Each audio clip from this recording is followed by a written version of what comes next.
Assalamualaikum warahmatullahi wabarakatuh. Perkenalkan, nama saya Siti Sophia. Di sini saya akan mempresentasikan pelajaran pemodelan perangkat lunak.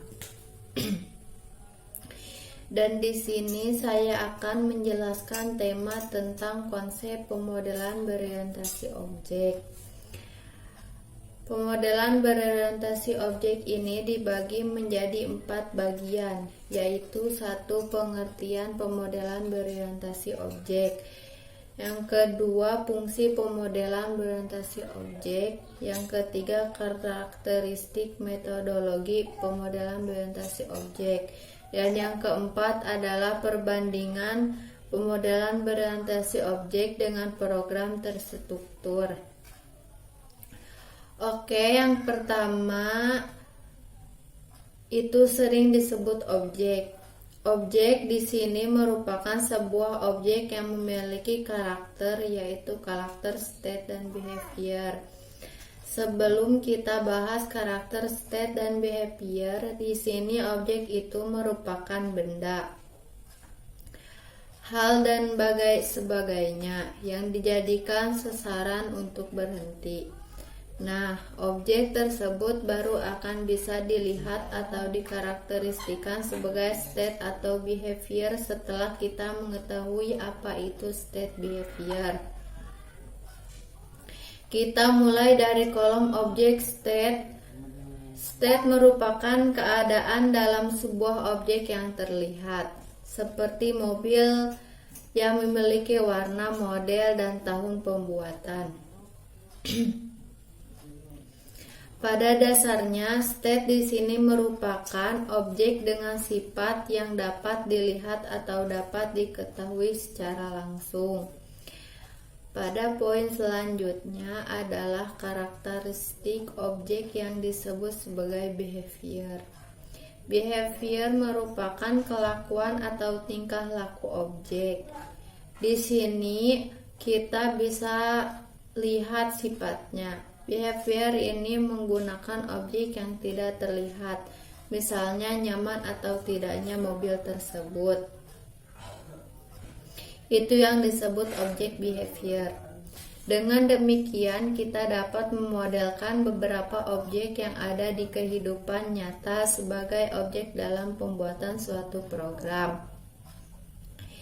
Yang selanjutnya, kelas. Kelas di sini adalah suatu wadah untuk menampung penggambaran suatu objek dari hal yang tidak dapat dilakukan oleh objek tersebut. Nah, di sini kelas tersebut kita perhatikan pada kolom yang membahas mengenai kelas. Di sini terbahas sebuah struktur tertentu dalam pembuatan perangkat lunak. Kelas merupakan bentuk struktur pada kode program yang menggunakan metode berorientasi objek. Nantinya di dalam sebuah program, kelas itu berkoneksi ke dalam database. Suatu kelas merupakan sifat atribut turunan pada suatu program. Yang ketiga adalah metode. Metode merupakan suatu operasi berupa fungsi-fungsi yang dapat dilakukan oleh objek. Metode ini digunakan memecahkan program menjadi bagian kecil sehingga dapat dilakukan secara berulang-ulang. Metode ini didefinisikan ke dalam kelas melalui objek. Nah, di sini antara objek kelas dan objek metode itu merupakan suatu struktur yang tidak dapat dipisahkan. Dan yang kedua yaitu fungsi pemodelan berorientasi objek. Nah, di sini pada fungsi pemodelan berorientasi objek dibagi menjadi 3 hal. Yang pertama adalah memudahkan pembangunan suatu program. Di sini pengguna pemodelan berorientasi objek dalam membangun sebuah program, yaitu dengan melakukan memecahkan program menjadi beberapa objek dan kemudian dijadikan satu. Poin yang kedua yaitu memudahkan maintenance dan pembangunan sebuah sistem.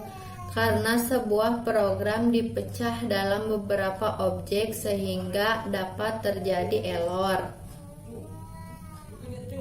Pada objek tertentu kita hanya fokus pada objek itu saja tanpa harus mengganggu objek yang lainnya.